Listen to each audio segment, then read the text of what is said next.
देखिएगा क्या है, ये है पेज नंबर 46 पर आ जाइए, बिल्कुल नीचे हमको एक क्वेश्चन दे रखा है। क्वेश्चन काफ़ी बड़ा है, इसका ए पार्ट देखिएगा, पेज नंबर 46 पर नीचे की तरफ A part. A car has a fresh storage battery of EMF 12 volt. एक कार की एक नई बैटरी है, अच्छी बैटरी है, 12 वोल्ट उसकी EMF है, मतलब उसके अंदर इतनी वोल्टेज है। अब वो क्या बोलते हैं कि उसका जो इंटरनल रेजिस्टेंस है वो 5 × 10⁻² ओम है। If the starter motor draws a current of 90 ampere, what is the terminal voltage of the battery when the starter is on. अभी स्टार्टर क्या है, बैटरी जो है, बैटरी गाड़ी में लगाई दी जाती है ताकि गाड़ी स्टार्ट हो जाए, ठीक है। ये जो स्टार्टर मोटर है ये किस चीज़ के लिए है कि आप उसकी चाबी को घुमाएंगे तो स्टार्टर मोटर बैटरी में से कितना करंट ड्रॉ कर रही है, 90 एम्पियर, ठीक है। तो अब आप ये देखो कि इसमें आपको क्या क्या वैल्यूज़ दे रखी हैं, आप उन वैल्यूज़ को देखिए। सबसे पहले उन्होंने बोला कि एक बैटरी है, ठीक है। अभी बैटरी में जो उसका EMF है, EMF कितना दे रखा है, 12 वोल्ट। EMF इज 12 वोल्ट, तो EMF 12 वोल्ट है। उसके बाद वो बोल रहे हैं कि इसका इंटरनल रेजिस्टेंस है small r is equal to 5 × 10⁻² ohm, 5 × 10⁻² ohm. उसके बाद वो बोलते हैं if the starter motor draws a current of 90 ampere, starter motor को गाड़ी को स्टार्ट करने के लिए 90 एम्पियर का करंट चाहिए। तो करंट कितना होता है, कैपिटल I, तो कैपिटल I कितना हो गया, 90 एम्पियर। अभी वो क्या पूछ रहे हैं, वो कह रहे हैं कि what is the terminal voltage of the battery when the starter is on. तो जब आपने स्टार्टर को ऑन करा, तो स्टार्टर को ऑन करने का मतलब क्या है कि अब बैटरी उसको ताकत दे रही है, यानी कि बैटरी डिस्चार्ज हो रही है, समझ रहे हैं, बैटरी डिस्चार्ज हो रही है, तभी तो बैटरी गाड़ी को स्टार्ट कर पाती है। तो वो पूछ रहे हैं कि आप V बताइए कि उसके जो टर्मिनल्स हैं, जो बैटरी के दो टर्मिनल्स हैं, उनके बीच में पोटेंशियल डिफरेंस कितना है, V बताइए। तो आप ये लिखिए, सिंस वी नो दैट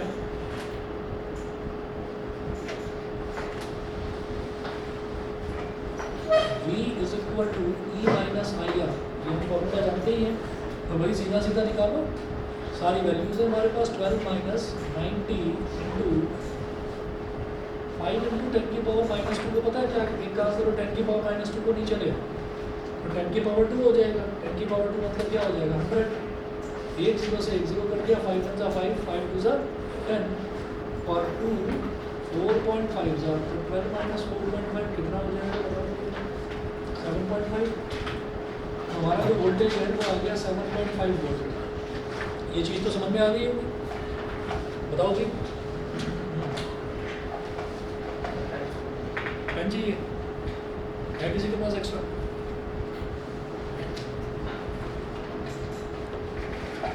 देख दे दो पीछे।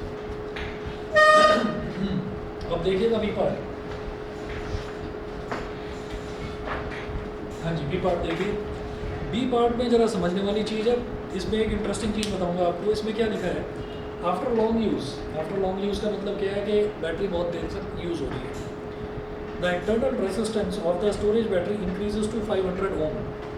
तो बैटरी का जो इंटरनल रेजिस्टेंस है बढ़ता गया 500 ओम तक पहुँच गया, ठीक है। तो जो बैटरी चार्ज भी होती है, डिस्चार्ज भी होती है, उसका इंटरनल रेजिस्टेंस वो फिक्स नहीं होता, वो चेंज होता है। तो यूज़ जैसे जैसे होती जाती है, तो हम ये कहते हैं कि भाई अब ये बैटरी काम ही नहीं कर रही, मैं बैठा हूँ गाड़ी को स्टार्ट करो, गाड़ी स्टार्ट ही नहीं हो रही। तो क्या है कि उसका इंटरनल रेजिस्टेंस इतना बढ़ गया कि अंदर ही वो पूरे करंट को रोके ले रही है, तो वो बाहर करंट डिलीवर कर ही नहीं रही है बैटरी, ठीक है। तो वो बोल रहे हैं what maximum current can be drawn from the battery, what maximum current can be drawn from the battery, assume the EMF of the battery to remain unchanged, ठीक है। assume the EMF of the battery to remain unchanged।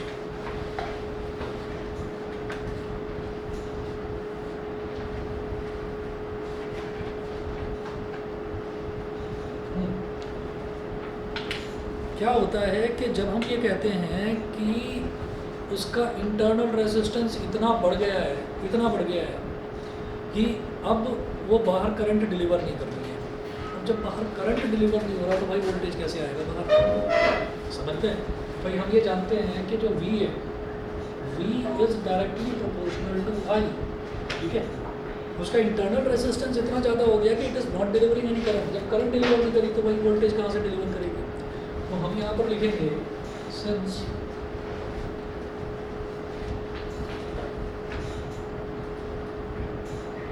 Internal resistance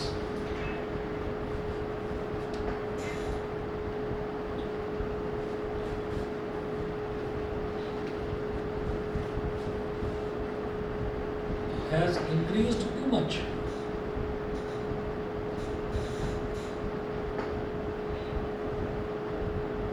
तो ज़्यादा ही नहीं बढ़ गया। आप देख लो पहले कितना था, 5 इंटू 10 की पावर -2 ओम। ये क्या हो गया 5/100। 5/100 का मतलब क्या 0.05 ओम। बहुत बढ़िया चौकिंदी बैठी, अभी 500 ओम हो गया। तो इसका मतलब क्या है, increase too much therefore V become 0। तो हमेशा याद रखिएगा कि जब भी कभी बैटरी का इंटरनल रेजिस्टेंस बहुत ज़्यादा बढ़ जाता है तो वो टर्मिनल्स पर बाहर वोल्टेज आपको देगी ही नहीं, तो वोल्टेज 0 हो गया। Because V is equal to E minus IR, V is 0 is equal to E minus IR।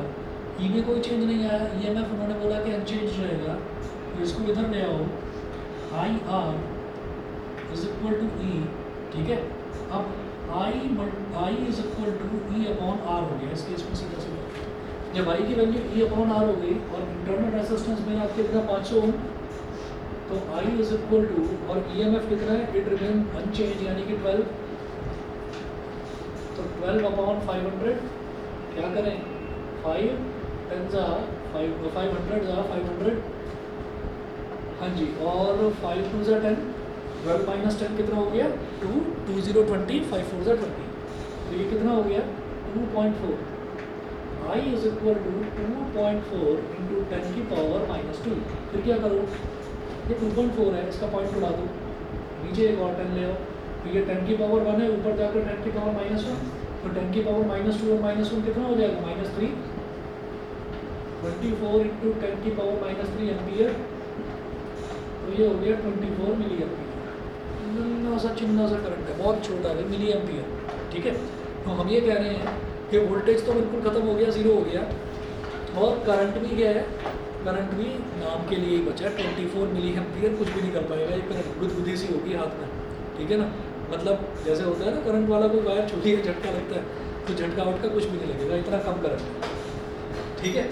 तो ये हो गया हमारा 24 मिली एम्पियर, ये करंट होगा। तो उन्होंने पूछा है और maximum current can be drawn, उसमें से कितना करंट निकाला जा सकता है। करंट तो खुद से तो वो डिलीवर करेगी ही नहीं बैटरी, उसका इंटरनल रेजिस्टेंस इतना बढ़ गया, लेकिन फिर भी कुछ अरेंजमेंट लगाकर कितना करंट आप डिलीवर करवा सकते हो, तो इतना ही करवा सकते हो, इससे ऊपर आप जा ही नहीं सकते, समझ गए। तो याद रखना ये इंपॉर्टेंट चीज़ क्यों है, क्या है इस क्वेश्चन में, कि यहाँ पर इन्होंने क्या बोला कि आपका इंटरनल रेजिस्टेंस प्रोलॉन्ग्ड यूजेज के बाद में बहुत ज़्यादा बढ़ जाता है, ठीक है ना। तो बैटरी का होता क्या है कि ये धीरे धीरे धीरे धीरे जब बैटरी की लाइफ बढ़ती जाती है तो उसके बाद क्या होता है कि उसका इंटरनल रेजिस्टेंस बढ़ जाता है, वो परफॉर्म ही नहीं कर पाती, वो वोल्टेज डिलीवर नहीं कर पाती। तो दूसरी चीज़ तो ये हो गई। अब जरा देखना तीसरा भी इसी क्वेश्चन में तीसरा एक और इम्पॉर्टेंट कॉन्सेप्ट है। अच्छा 2013 में आया था ये क्वेश्चन, इसमें क्या है, if the discharge battery is charge by an external EMF source. अब बैटरी डिस्चार्ज हो गई पूरी तरह से, बैटरी पूरी तरह से डिस्चार्ज हो गई, तो अब आप उसको बाहर से कहीं से चार्ज करवाएंगे, ठीक है। If the discharge battery is charge by an external EMF source, comma is the terminal voltage of the battery during charging greater or less than its EMF 12 volt. तो चार्जिंग के दौरान जो है वो ज़्यादा होगी जो EMF है बैटरी की, या कम होगी, ज़्यादा होगी। क्यों होगी ज़्यादा, बता दो क्या हो जाता है। बहुत बढ़िया। तो जब भी कभी हम ये देखते हैं कि जो हमने जो केसेस देखे हैं ना अभी तक, उसमें क्या था, उसमें हमने ये देखा कि देखिए एक तो लगा हुआ है एक्सटर्नल रेजिस्टेंस R, एक लगी हुई है बैटरी, और बैटरी के बाजू में हमने एक छोटा सा रेजिस्टेंस और दिखा दिया। ये रेजिस्टेंस क्या है, ये बैटरी के अंदर का रेजिस्टेंस है, इंटरनल रेजिस्टेंस, ये इसकी EMF है। अब क्या हो गया, बैटरी हो गई डिस्चार्ज पूरी तरह से, कुछ जानने में चीज़ नहीं। तो बैटरी को हमने एक्सटर्नल कोई सोर्स लगाया और हमने उसको चार्ज करा।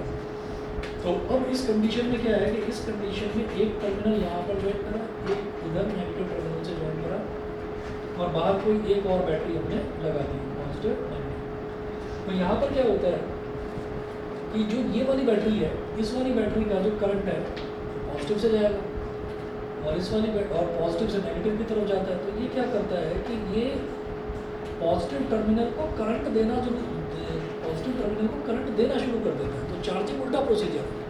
तो और देखिए आप कि अगर मैंने ये ना लगाया होता तो मैं क्या कहता था आपसे कि ये पॉजिटिव है तो पॉजिटिव में से करंट निकलता है और नेगेटिव तक जाता है।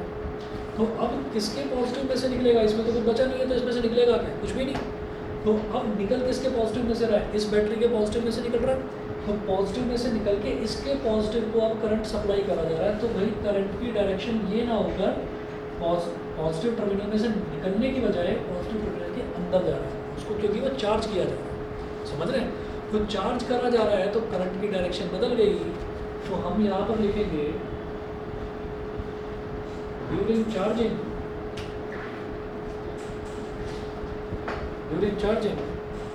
डायरेक्शन ऑफ करंट रिवर्सेस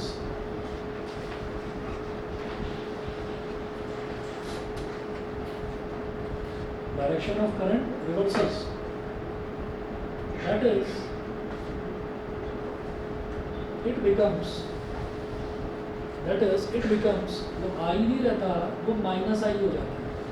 सीधी बात है भाई, अगर इधर को करंट जा रहा है तो उसको मैंने पॉजिटिव आई बोला, तो अगर उसके उल्टे डायरेक्शन में जा रहा है उसको माइनस आई बोल रहा। तो करंट जो है उसकी डायरेक्शन रिवर्स हो जाती है चार्जिंग में। Therefore the standard relation becomes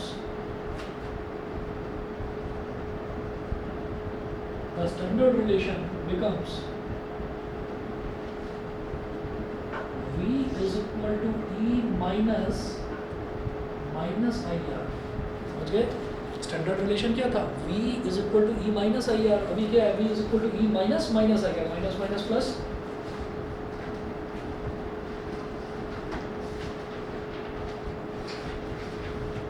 minus plus. तो जो डिस्चार्जिंग के दौरान जो आपका वोल्टेज होता है उसमें क्या है कि E में से हम कुछ सब्ट्रैक्ट करते हैं, E माइनस IR होता है। स्टैंडर्ड रिलेशन क्या है?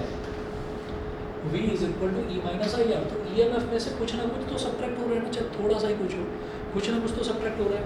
तो डिस्चार्जिंग के दौरान वोल्टेज की वैल्यू EMF से कम ही आती है, क्योंकि आपने EMF में से कुछ घटा दिया, कुछ सब्ट्रैक्ट कर दिया। अभी आप क्या कर रहे हैं? EMF में कुछ ऐड कर रहे हैं। तो EMF में जब आप कुछ ऐड कर रहे हैं तो चार्जिंग के दौरान जो पोटेंशियल डिफरेंस है, टर्मिनल पोटेंशियल डिफरेंस है, बढ़ जाता है। समझ गए? तो यहाँ पर आप लिखिए therefore during charging terminal PD potential difference rises as per the relation mentioned। ये जो अपने रिलेशन मेंशन करा है इसके हिसाब से वो बढ़ जाता है। तो EMF में कुछ ऐड हो गया। ठीक है? ऑनलाइन वाले बच्चे बता दें, क्लियर है तीनों पार्ट्स इस क्वेश्चन के? ठीक है, इंपॉर्टेंट मार्क कर लेना अपने नोट्स में। ये क्वेश्चन इंपॉर्टेंट है, ऐसे क्वेश्चन जनरली रिपीट होते हैं। ठीक है, अगला देखिएगा।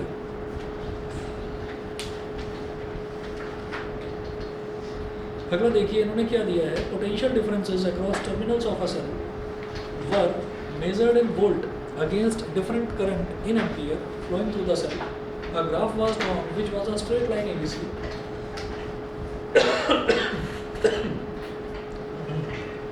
as shown. Determine from the graph EMF of the cell. Second है maximum current obtained from the cell, और थर्ड है internal resistance of the cell। चलिए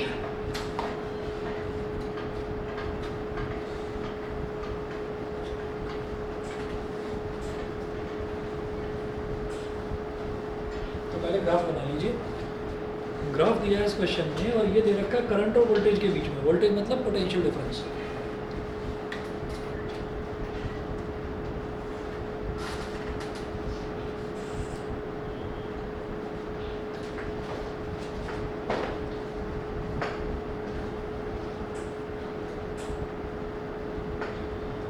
करंट दे रखा है आपका किसमें? एम्पियर्स में। ठीक है, तो जरा वैल्यू देखिए 0.04। पहले ग्राफ बना लो। ग्राफ क्या है? डिक्लाइनिंग स्लोप है।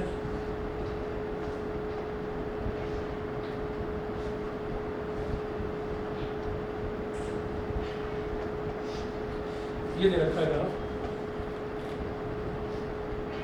0.04 जीरो है, फिर है 0.04, फिर है 0.12, 0.20,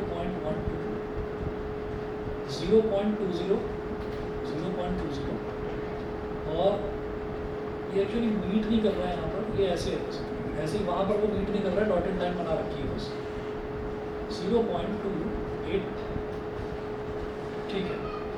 तो आप ये देखेंगे यहाँ पर 0.08 का गैप दे रखा है, 0.04 के बाद 0.12, तो 0.08 का गैप है, 0.12 में 0.08 ऐड करो तो 0.20 आ जाता है, 0.20 में 0.08 ऐड करो तो 0.28 आता है। तो 0.08 का गैप दे रखा है एक्स एक्सिस पर, वाई एक्सिस में कितने का दे रखा है 0.4 का गैप है। तो यहाँ पर आप ये देखिए 0.20 के करस्पॉन्डिंगली जो हमको वोल्टेज मिल रहा है दैट इज 0.4 वोल्ट्स, 0.12 के करस्पॉन्डिंगली जो हमको वोल्टेज मिल रहा है वो कितना दे रखा है 0.8। इसी तरह से 0.04 के करस्पॉन्डिंगली जो हमको वोल्टेज मिल रहा है दैट इज 1.2, और इससे थोड़ा सा ऊपर यहाँ पर दे रखी है वैल्यू 1.6। तो ये ग्राफ एक्चुअली यहाँ तक जा नहीं रहा है, ये ग्राफ इतना ही है, बस डॉटेड लाइन से ऐसे ऐसे ऐसे ऐसे दिखा रखा है कि अगर इसको एक्सटेंड करेंगे तो ये यहाँ जाकर कहीं मैच करेगा। अब वो क्या पूछ रहे हैं आपसे, वो कह रहे हैं potential differences across the terminals of a cell और measured in volt against current. अब वो कह रहे हैं कि determine from the graph EMF of the cell. तो भाई यहाँ पर क्या है कि आपको ईएमएफ जैसे ही निकालना है आपके दिमाग में एकदम से आ जाएगा यार करंट, चलो मैं करंट की कोई वैल्यू ले लूँगा आई, ठीक है, वोल्टेज चलो मैं वोल्टेज की कोई वैल्यू ले लूँगा, ठीक है, आई मेरे पास आ गया, आई मेरे पास आ गया, वी मेरे पास आ गया, अब क्या करूँ, आई आ गया, वी आ गया, यार स्मॉल आर तो होना चाहिए तभी तो ईएमएफ निकालेंगे, ठीक है, स्मॉल आर की वैल्यू होनी चाहिए। अब सवाल यहाँ पर ये है इंटरनल रेजिस्टेंस नहीं दे रखा, ईएमएफ पूछ रहे हैं, ठीक है। तो इसमें आप ये देखिएगा कि जब भी कभी इस तरीके का क्वेश्चन आएगा तो आप एक चीज़ समझ जाएंगे, भाई करंट और वोल्टेज के बीच में जब मैंने ग्राफ देखा था तो वहाँ पर जब वोल्टेज ज़ीरो होती थी, जब वोल्टेज ज़ीरो होती थी, वी को ज़ीरो रखते थे तो ई निकल जाता था, ठीक है। तो इसीलिए कि जो डॉटेड लाइन है ये यहाँ पर ज्वाइन कर रखी है, ठीक है, ये डॉटेड लाइन यहाँ पर ज्वाइन कर रखी है, तो ये वाला पॉइंट अप्रॉक्सीमेटली 1.4 आएगा। तो क्योंकि मैंने ये जो ग्राफ है ये यहाँ पर मैंने हाथ से बना रखा है, पेपर में जब भी ग्राफ आता है तो बीच में ना ग्रिड बनी होती है, बीच में ग्रिड बनी होती है, तो आप यहाँ पर देखेंगे ना तो उसमें कुछ ऐसा था कि भाई 1 2 जैसे ये जितना है 1.2 से 1.6, तो आप ये समझ जाएंगे कि कितने का गैप है दोनों के बीच में, 0.4 का गैप है। तो अगर बीच में 4 लाइनें दे रखी हैं, अगर 4 लाइनें दे रखी हैं तो आप समझ जाना कि एक लाइन का मतलब क्या है कि 0.1, तभी तो दोनों का गैप कितना हो गया, 0.4 का गैप हो गया। तो उसमें ग्रिड्स दे रखी थी, वो ग्रिड्स मैं यहाँ पर बना नहीं पाया, तो उन्होंने पूछा है कि आपको ग्राफ देखकर बताना, नहीं समझे। देखो ऐसा है कि जैसे मान लीजिए ये दे रखा है 0 और फिर उसके बाद 1 2, बिल्कुल वैसे ही जैसे ग्राफ पेपर पर है वैसा पेपर में बना हुआ है 1 2 3 और 4। तो इससे ये जो छोटी छोटी ग्रिड्स हैं इससे मैं क्या समझ गया कि ये वैल्यू क्या है 0.1, ये वैल्यू क्या है 0.2 0.3 0.4। इसी तरीके से यहाँ पर भी 1.2 से और 1.6 तक हमको ग्रिड दे रखी होगी, और ये हो गया आपका 1 2 3 और 4 ऐसे। तो ये वाला जो पॉइंट है दिस इज 1.4, ठीक है। तो यहाँ पर जो इसका फर्स्ट पार्ट है हम ये कहेंगे फ्रॉम अ ग्राफ, नोट करिएगा फ्रॉम अ ग्राफ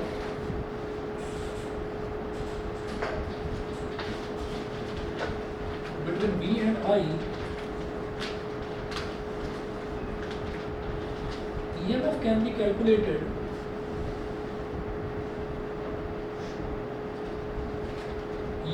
calculated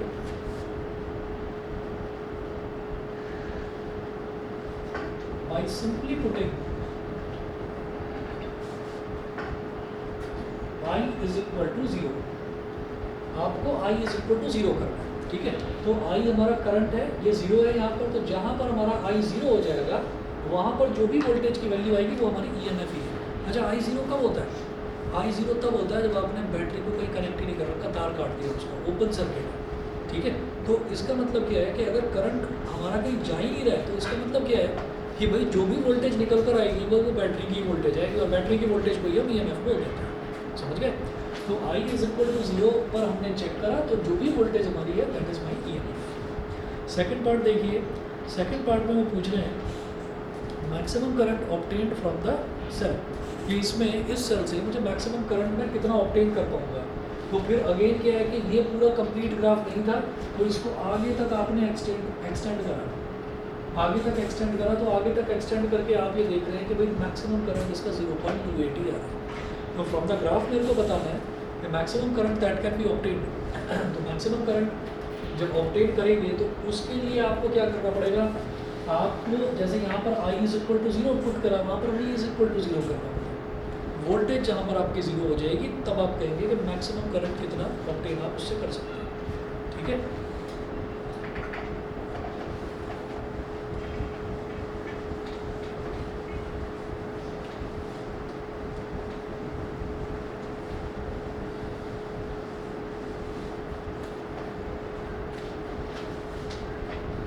फिर वही लिखेंगे फ्रॉम अ ग्राफ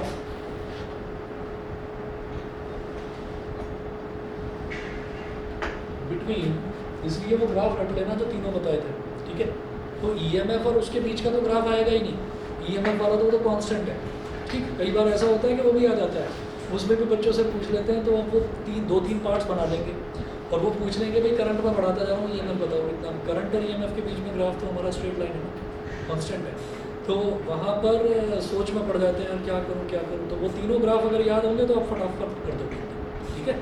तो यहाँ पर क्या है, from a graph between P and I to obtain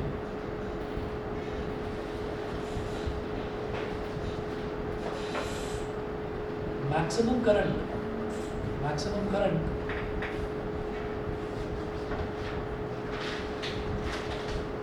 that can be drawn from the battery.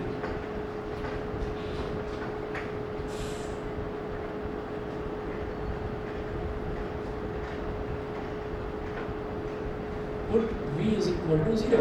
तो भाई V हमारा वोल्टेज 0 है तो करंट कितना है 0.28, ठीक है। तो I इज इक्वल टू यहाँ पर आ गया 0.28 एम्पीयर, तो ये मैक्सिमम करंट इतना ही डिलीवर कर सकते हैं। उसके बाद थर्ड देखिए internal resistance of the cell, अब तो निकाल देंगे internal resistance of the cell, कैसे निकालूं।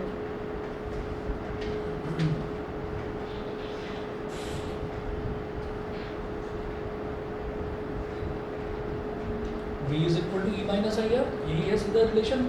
तो आप ये देखिएगा कि अच्छा यहाँ से मैंने लिखा EMF की वैल्यू, EMF की वैल्यू कितनी निकाली थी 1.4,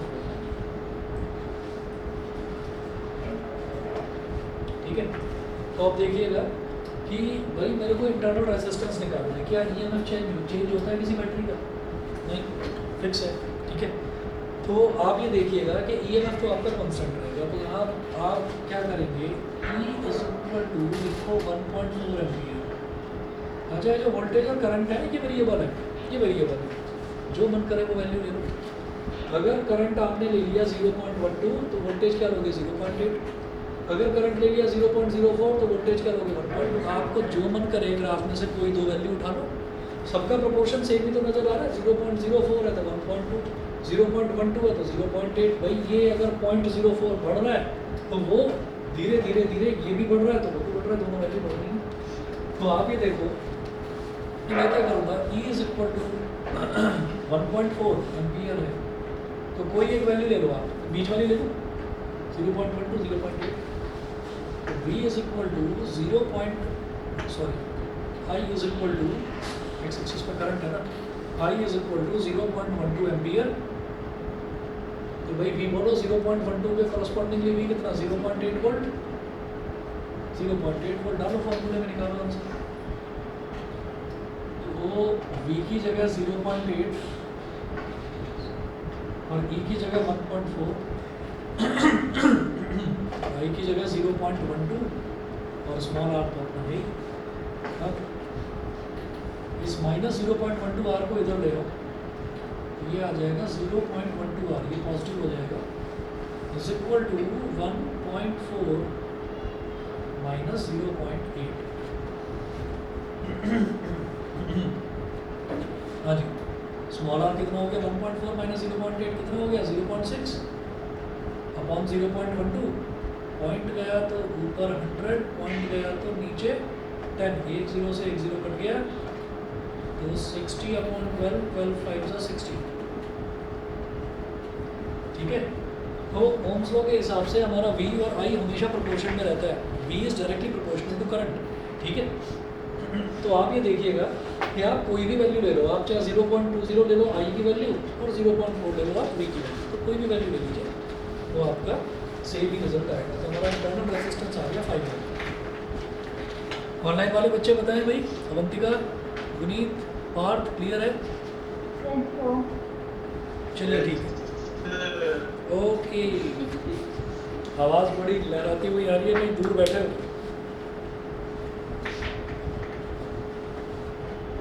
किसी ने कंप्यूटर साइंस ले रखा है क्या ऑप्शनल में? पैकेट्स होते हैं ना, ये जो भी हमारा डेटा है वो पैकेट्स में ट्रैवल करता है, तो पैकेट्स में इसकी आवाज़ आई थी बुद्धि।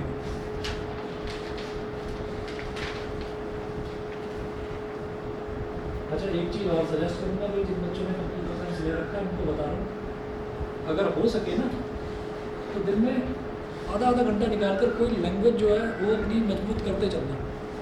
कोई लैंग्वेज, कंप्यूटर लैंग्वेज, ये नहीं कि मराठी सीखने बैठ जाओ, कंप्यूटर लैंग्वेज की बात कर रहे हैं, तो वो बहुत ज़रूरी है आजकल।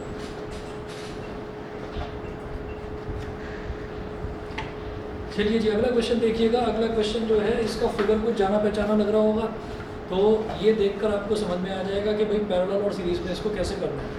देखिए क्या दे रखा है, find the current drawn from a cell of EMF 1 volt and internal resistance 2/3 ohm connected to the network given below. ठीक है, तो देखिए भाई नेटवर्क इसमें क्या दे रखा है इस क्वेश्चन में।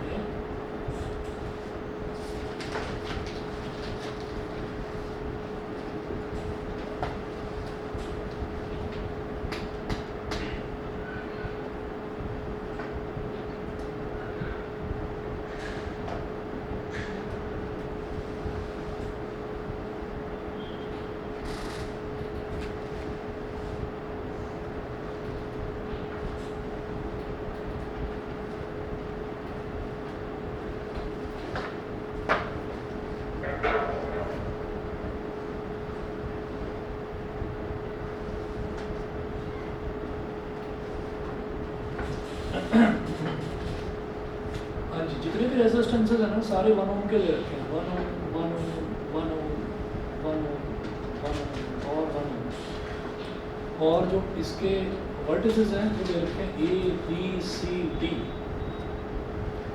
अब ये कनेक्ट कर दिया जाता है एक बैटरी से। बैटरी का वोल्टेज कितना है 1 वोल्ट, और साइड में कुछ बनाया भी नहीं है, बस ऐसे ही लिख दिया 2/3 ओम, कॉमा करके 2/3 ओम लिख दिया। तो इससे हम अपने आप समझ जाएंगे कि ये इस बैटरी का इंटरनल रेजिस्टेंस है। हाँ,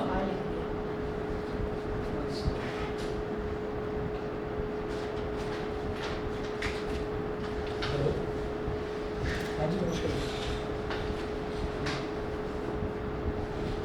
ठीक है, और कॉल करना, ठीक है, ठीक है, ठीक है, ओके। तो क्लास के बाद थोड़ी देर रुक जाना, पापा आएंगे।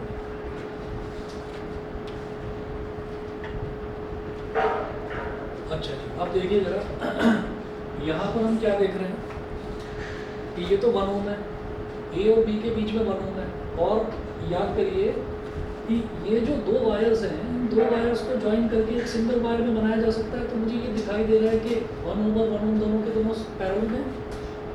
ठीक है भाई, ये जो दो एंड्स हैं ये भी इधर से D से निकल के आ रहा है, A जो है वो भी D से कनेक्टेड है, और ये वाला जो पॉइंट है ये वाला जो पॉइंट है ये भी A से कनेक्टेड है, और ये वाला पॉइंट B से कनेक्टेड है।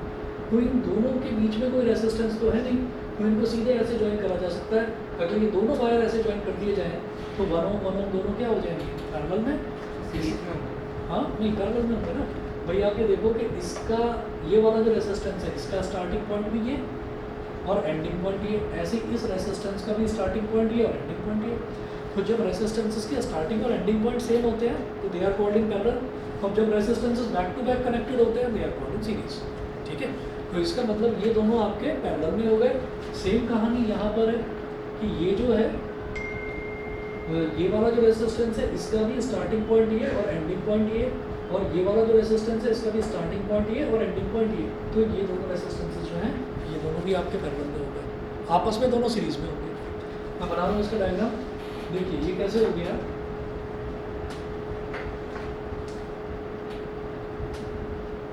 ये हो गया 1 ओम,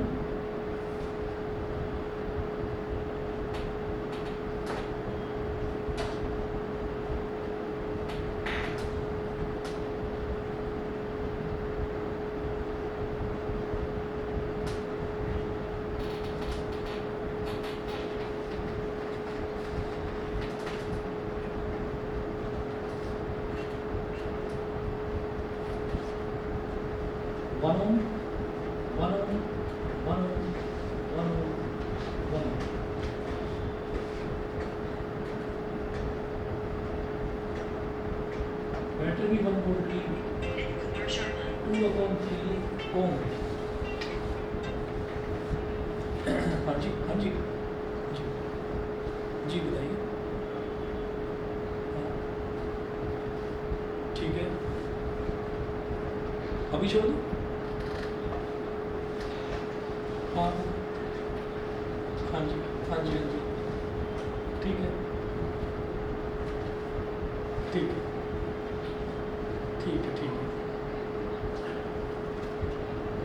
अच्छा ठीक है ठीक है ठीक है ठीक है, ओके ओके चले जाओ पापा, अभी चले जाओ।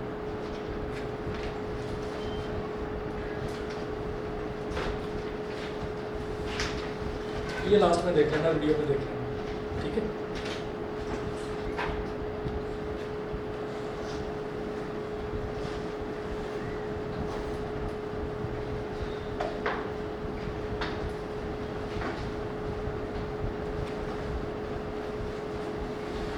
चलिए जी देखिएगा, अब यहाँ पर ये 1 ओम दोनों पैरेलल में, ये भी 1 ओम ये भी दोनों पैरेलल में। ओके, तो अब इन दोनों का इक्विवेलेंट रेजिस्टेंस कैसे निकलेगा।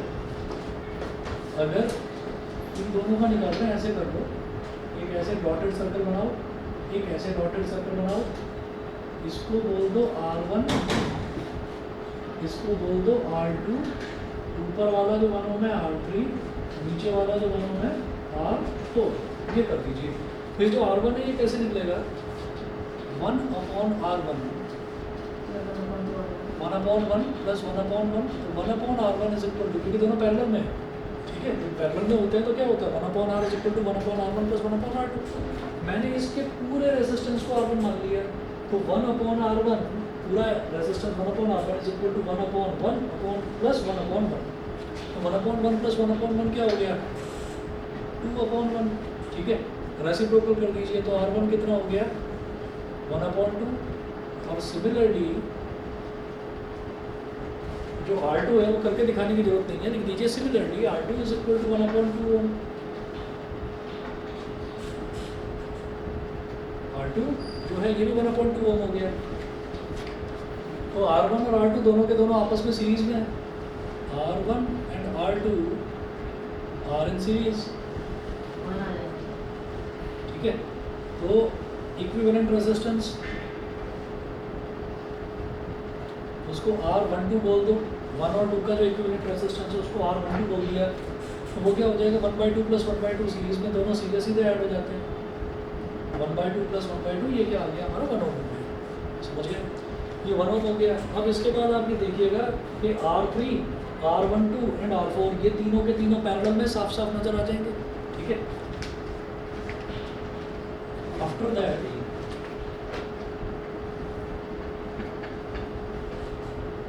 it can be easily observed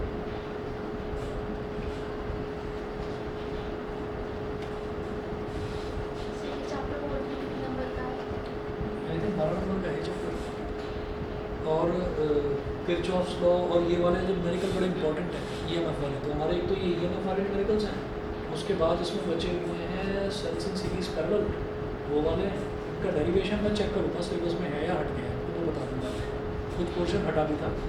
और किरचॉफ्स लॉ है, मतलब बस यही आपका बचा हुआ। लास्ट में मीटर ब्रिज भी है। अरे बहुत कंटेंट है इस वाले चैप्टर में, बहुत सारे टॉपिक्स। मीटर ब्रिज से बताए थे हट गया।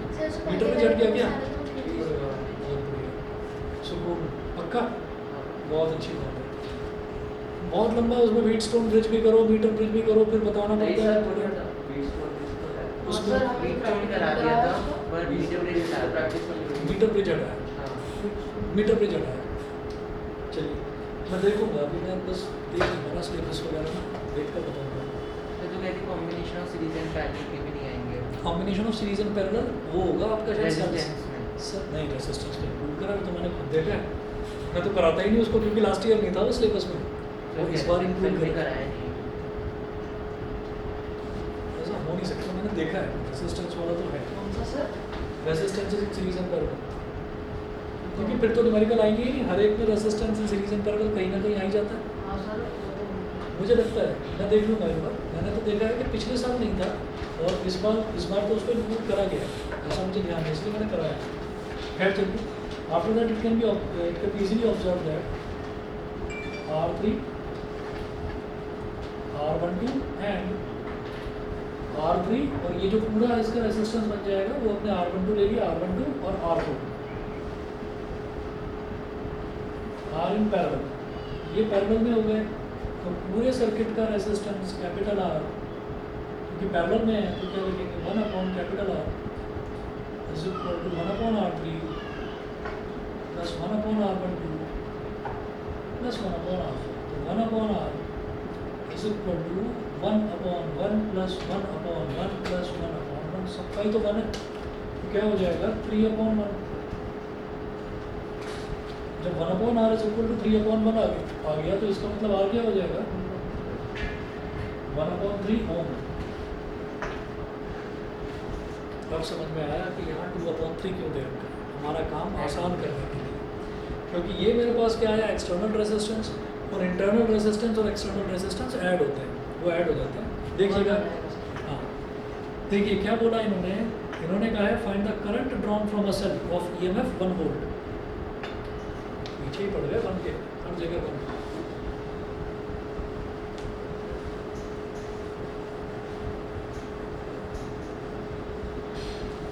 तो वो आपसे क्या पूछ रहे हैं कि आपको करंट ड्रॉन बताना है, तो हम जानते हैं कि V is equal to E minus I R होता है। इसी रिलेशन को सीधा सीधा याद रखिए, बाई ओम्स लॉ V क्या होता है I into capital R, E minus I into small r, इसको इधर ले आओ तो I capital R plus I small r is equal to capital E। I common ले लो तो capital R plus small r is equal to capital E। तो I कितना हो गया E upon R plus R, ठीक है। आप बस यही रिलेशन याद रखिए, आपका इसी रिलेशन से सब कुछ हो जाएगा, ठीक है ना। तो यहाँ से EMF जो है वो कितना है 1 वोल्ट, 1 वोल्ट। कैपिटल R कितना है 1/3 और स्मॉल r दे रखा है 2/3। तो यहाँ पे EMF इक्वल्स टू IR नहीं होना, EMF is equal to IR, वो इस वजह से नहीं आएगा क्योंकि हमारे पास एक्सटर्नल रेजिस्टेंस भी दे रखा है ना। कैपिटल R प्लस R यहाँ पे ले रहे हैं आप, EMF equals to I into R plus ना वो इस वजह से नहीं आएगा क्योंकि हाँ तो वही तो चीज़ हो रही है। EMF is equal to I, मैं वही कह रहा था कि आप इसको पूरे फॉर्मूले को, कई बार ऐसा होता है कंफ्यूज हो जाते हैं 2-3 अलग अलग फॉर्मूलों में, वो सारे फॉर्मूले आए इसी मेन फॉर्मूले से। तो आप इसको याद रखिए, ये डिस्चार्जिंग वाला फॉर्मूला, बैटरी की डिस्चार्ज होती है तो E माइनस आई आर, जब चार्ज होती है तो E प्लस आई आर, ठीक है। तो यहाँ से 1/3 प्लस 2/3, ये कितना हो जाएगा 1 अपॉन डिनोमिनेटर में 3/3, 3/3 भी तो 1 ही होता है, 1/1 इज 1 एम्पियर। ये फाइनल आंसर हो गया इसका, ठीक है। चलिए जी, इतना करने के बाद में अगला क्वेश्चन आपके लिए छोड़ रहा हूँ, एक हिंट दे रहा हूँ अगले क्वेश्चन में। देख लीजिए कि यहाँ पर ये 8 वोल्ट की बैटरी दे रखी है और A से C के बीच में 6 ओम का रेजिस्टेंस है, और A से C के बीच में एक दूसरा पाथ भी है कि आप A से B तक होते हुए ए से बी तक होते हुए सी तक जा रहे हो तो 2 और 4 किस में होगा सीरीज में? तो हाँ, तो ये 2 और 4 कितना हो जाएगा 6 ओम दोनों पैरेलल में। तो आप पहले उसका इक्विवेलेंट रेजिस्टेंस कैपिटल R निकाल लेना, फिर कर लीजिएगा इस क्वेश्चन को। ये आखिरी क्वेश्चन ही है इसका। हाँ, बस ये क्वेश्चन छोड़ रहा हूँ, उसके बाद फिर अगली क्लास में देखते हैं, ठीक है। और सुनिएगा, आपकी नेक्स्ट क्लास आज का फ्राइडे है ना, आपकी नेक्स्ट क्लास मंडे को पड़ेगी, ठीक है। तो चांसेस हैं कि मैं आपकी जो मंडे वाली क्लास है वो मैं संडे को ले लूँ। तो संडे को कोई अपना प्रोग्राम मत रखना, शाम को 5:30 बजे ही रखूँगा क्लास।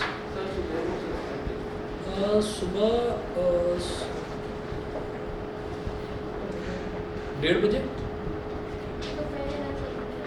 12:30, 11:30। सर रीजन है कि फ्राइडे से वो मैं 1:30 बजे इसलिए कह रहा हूँ क्योंकि कई बच्चे थोड़ा लेट उठते हैं संडे को, इसलिए, ठीक है ना। शाम को ही रखो। हम्म?